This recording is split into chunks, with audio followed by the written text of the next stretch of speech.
All right, let's look at the next story here. We're going to do our weekly fleet tracker. We didn't do this on Wednesday like we normally do, so we're going to do it today. But take a look at this. Excuse me. Take a look at this. The Iwo Jima's going home. Ronald Reagan's getting ready to go home. The Essex Amphibious Ready Group is on station now with Ronald Reagan. And Carl Vinson, look where Carl Vinson is. She's no longer in Japan where she was for a week. She's now in the South China Sea, taking names down there saying, come out and play, China. All right. So total battle force maintains 296 ships, commissioned warships. Look at the number of ships deployed right now, guys. 67 ships deployed in fleets. Total ships underway, 79. This is the lowest number we've seen in a long time.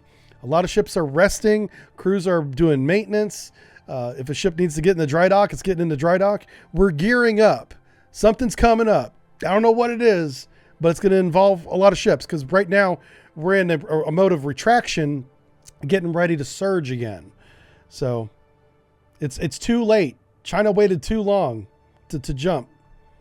Okay, in the Gulf of Oman, this is Captain Fred Goldhammer, commanding officer of the USS Ronald Reagan, and Command Master Chief Christopher King carry a wreath during a 9/11 ceremony in the Arabian Sea. Very good of them to do that. Carrier Air Wing 5 continues to operate with the Ronald Reagan there. There you can see one of the Hawkeyes. These are cool little planes, man. All right, here we got some pictures. We got some cruisers. This is a Pakistani Navy PNS Alamgir, German naval frigate, the Bayern, and a guided missile cruiser Shiloh sailing in formation in a Passex in the Arabian Sea. It's really good to see a Pakistani ship work with us as well, because as you guys know, Pakistan and India don't exactly get along. They've actually shot at each other before over their border disputes in the past.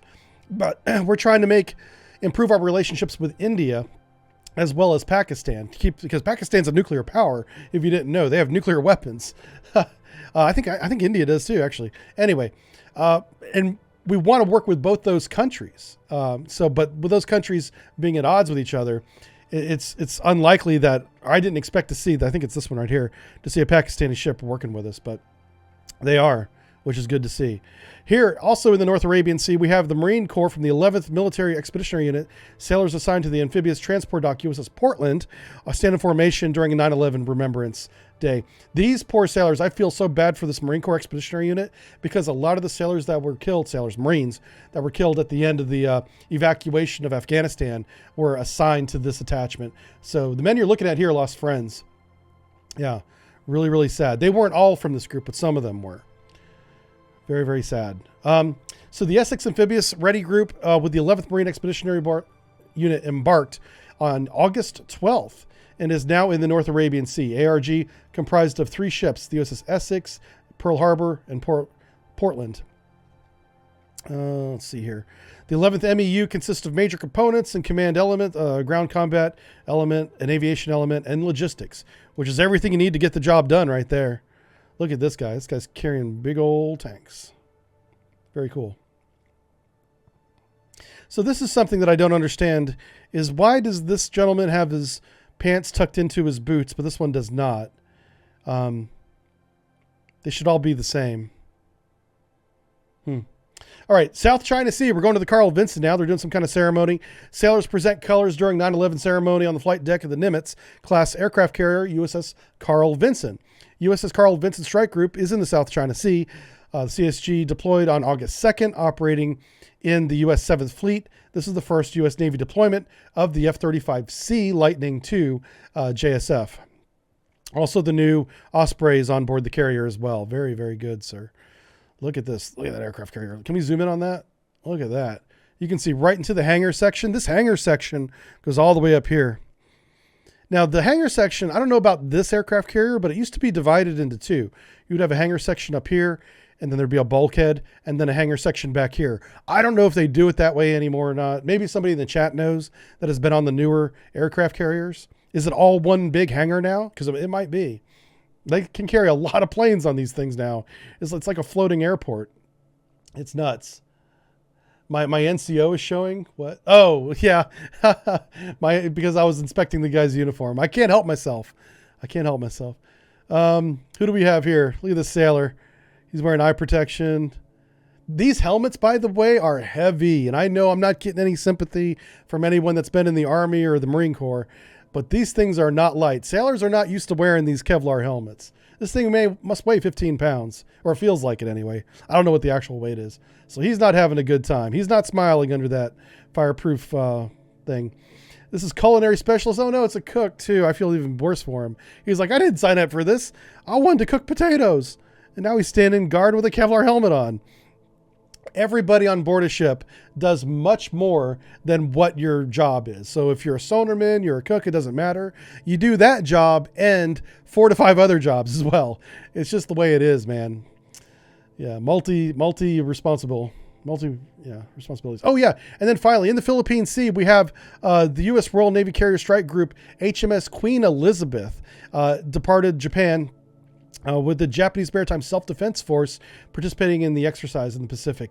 And we got some great video for you here. So we're going to do this. There's no music or sound, so we're just going to do this. And this is a U.S. Navy Institute video, so I don't have to worry about copyright or anything. This is public domain. But check it out. You got the F-35s that are deployed on the Queen Elizabeth there, doing multiple, photo shoot passes. You got the Japanese carrier over here. He's really struggling to keep up. He's at a flank bell. Look at this wake. He's churning some water. I don't know what the deal is with that, but there's something going on there. This has got to be his max speed. Queen Elizabeth is barely breaking a sweat. She's like, ta-ta. That's what she's doing. And then we got this Amerikansky over here. Look at this. This is the gas boat.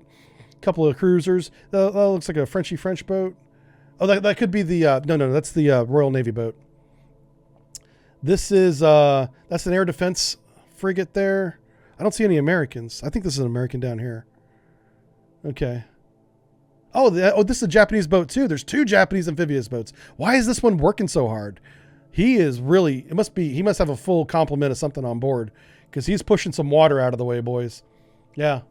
Type 45. Thank you. Yeah. Type 45.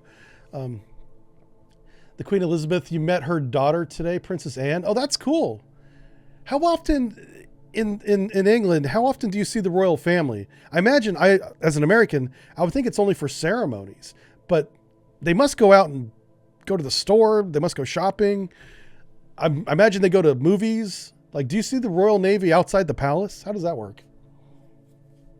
Anyway, really cool. It's a beautiful ship.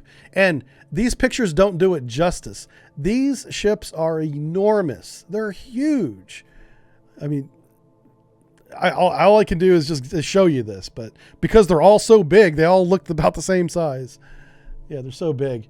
You never see them. They don't do any of that stuff. What? Well, they must eat. Oh, they must have their food brought to them or something. Yeah. Oh, they do a lot of charity work. I'm sure they do. Anyway, really good video, courtesy of the U.S. Naval Institute. Credit to them for sure for this video. There's no sound. That's why you're not hearing anything. Absolutely awesome. Alrighty then. Oh, and that's really the end of it right there. So that's where we are. That's this week in deployments around the world right there. Not a lot of ships at sea right now. And I'm telling you what, whenever you see stuff like this gets my attention because that means we're ready to push if we need to. So that's what I mean by it's too late, China. You missed the window. The Oprah window is shut. If they jump now, they're going to get effed up. They're going to get effed up anyway, but it's going to be a landslide. All right, let's talk about the USS Ronald Reagan. I know we just talked about it, but this is a more updated story here. The Ronald Reagan that we just saw some pictures of is leaving the Middle East after almost 3 months being deployed with the Essex ARG. 11th NVMe entering the Persian Gulf. So the Essex, the people that we saw there, the Marine Corps on that ship, they just got there. They're going to continue on into the Persian Gulf and operate there. They'll have more air cover and stuff from land-based aircraft. But let's go back to the piece. This post will be updated with Ronald Reagan. Okay, yeah. So it says, oh, let me credit the author here. Sam Legrone from USNI News writes, the Japanese-based Ronald Reagan Carrier Strike Group has left the Middle East after operating in the region since June. A naval official confirmed USNI News on Thursday. This week, the U.S. Ronald Reagan and its escorts crossed the Fifth Fleet into the Indian Ocean and and the 7th Fleet. The strike group was routed to the U.S. Central Command to support military withdrawal of Afghanistan, provided a lingering over-the-horizon counterterrorism capability in conjunction with U.S. bases. Reagan's move to CENTCOM was the first time a U.S. Japan-based carrier since the USS Kitty Hawk deployed in the Persian Gulf in 2003. Interesting. Meanwhile, the Essex Amphibious Ready Group, now in the Persian Gulf, after transiting the Strait of Hormuz on Thursday, that was yesterday, is there now. The West Coast-based USS Essex Amphibious Transport Dock Portland, Pearl Harbor, and the 11th Marine Expeditionary Unit entered the North Arabian Sea, U.S. Central Command said on Sunday, so that was 5 days ago. And then now they're in the Persian Gulf. Excellent stuff. So that's just a little bit more recent information on the location of these fleets. If we go back to the other one. So this Essex here is actually now in the Persian Gulf. Iwo Jima's on her way home. She's got a head start. Ronald Reagan, based out of Japan, probably going back to Japan, we assume. We really don't want to speculate too much because it's very important for operational security that we don't talk about what they're currently doing. A lot of these positions are days and days old. So we're not going to talk about what they're doing right now. All right. And let's see here. We have another story. We have a lot of stories today. A lot of stories. So China is now firing back at a new Western military alliance with violent rhetoric. No mercy for further provocations. So from this piece written by U.S. News, author Paul D.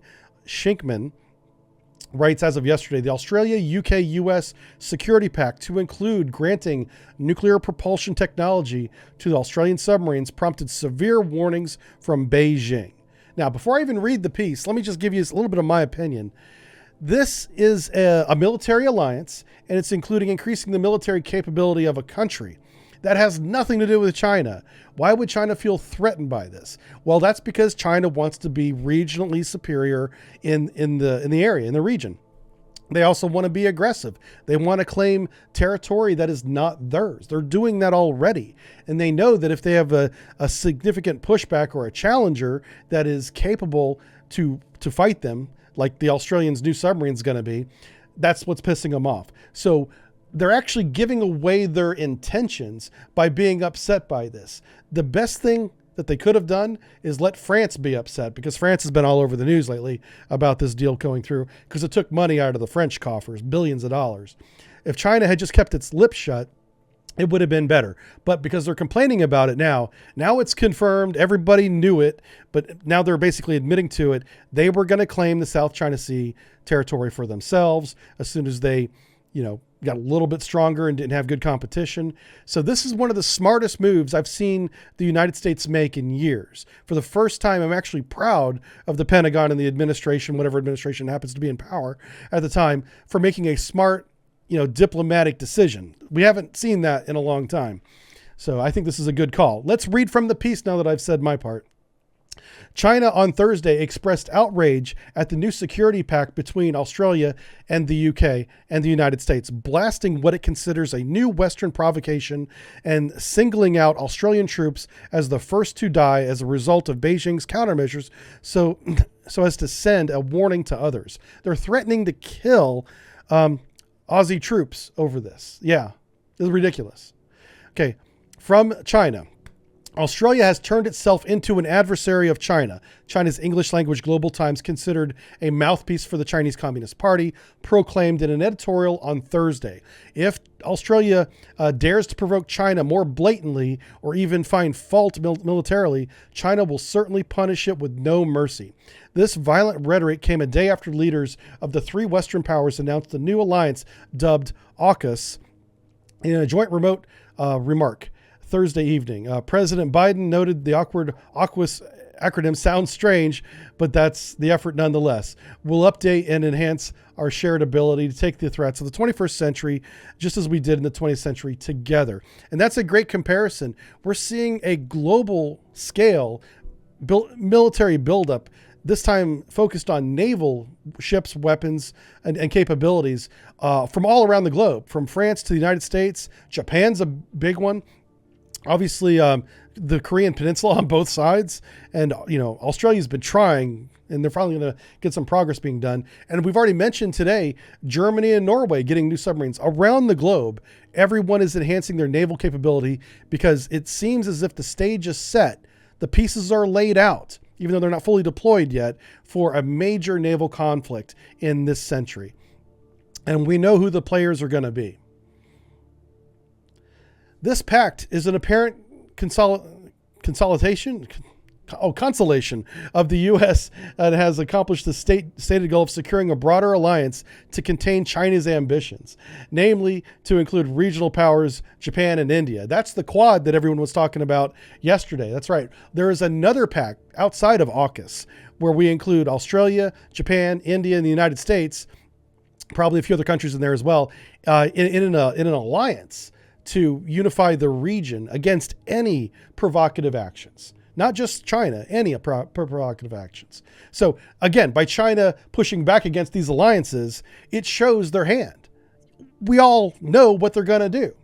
Now, and honestly, I think it's too late. They didn't jump by now. The more they delay their invasion of Taiwan, the more hammering they're going to take. Not only are they going to lose the invasion of Taiwan, they're going to be pushed back. India's going to take territory. Russia can have some too if they want to get on our side. Yeah, China had just keep its mouth shut at this point, I think. None of the Western leaders late Wednesday mentioned China in their prepared remarks, and an American official speaking on the condition of anonymity I'm struggling with these words today, stressed to reporters that early Monday, this partnership is not aimed or about any one country. It's about advancing our strategic interest, upholding the international rules-based order. That's a key phrase right here. International rules-based order. This refers specifically to the South China Sea. Those islands are shared by multiple countries. China doesn't get to dominate that region.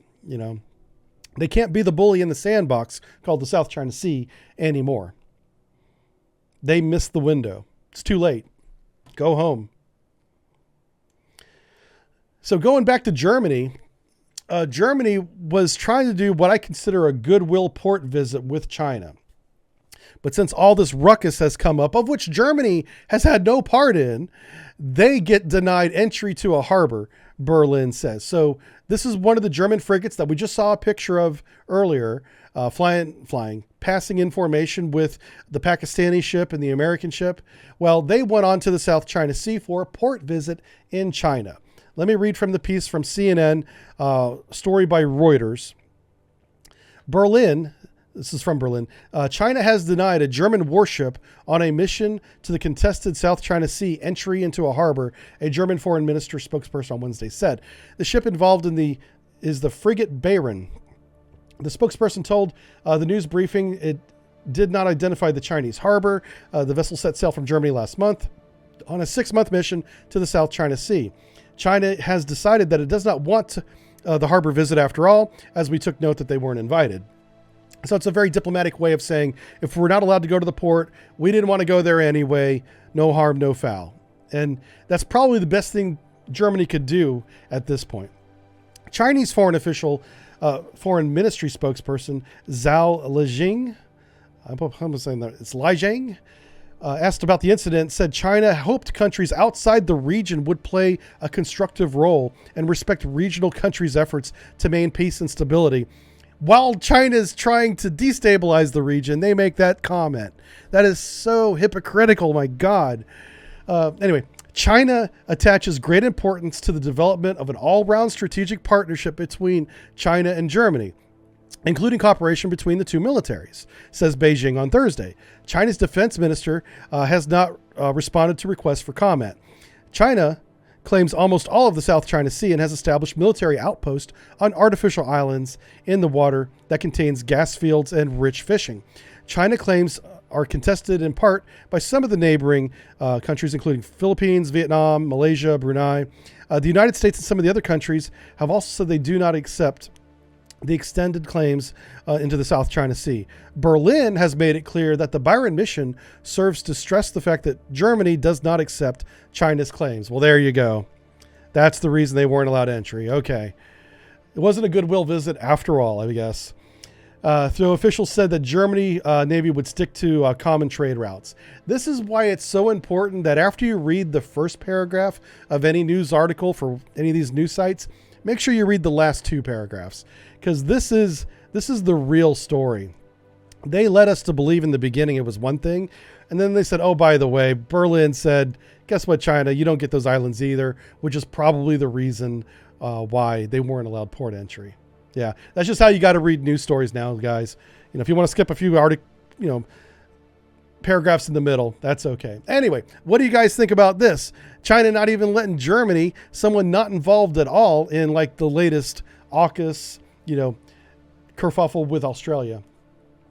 Let's see, Did says, do you think we can convince Russia to join our side? No, I don't think that that's a realistic possibility. That's a pipe dream of mine, because unified Russia and the United States and like the UK, even the European Union, we could rule this country or world with an iron fist. Yeah, we could get all of our iPhones from China for free. Anyway, but like I said, that's a pipe dream. That's my Warhammer 40K coming out in me. Yeah, okay, Schnitz says, we're goofing around asking to visit because we knew that they would just say no. Yeah. Ivan says, China already made Australia an adversary with their 14 grievances. That rings a bell with me. I think I've heard of that. Whatever. Greetings from Berlin. Yeah, right. I mean, no harm, no foul. You guys basically asked if you could come in for a port visit, and they said no. It's actually not even a big deal. The big deal is the implications diplomatically. That's about it. But yeah, you guys didn't miss anything in the Chinese ports. Go to Vietnam, go to Thailand. Your sailors will have a great time for $5.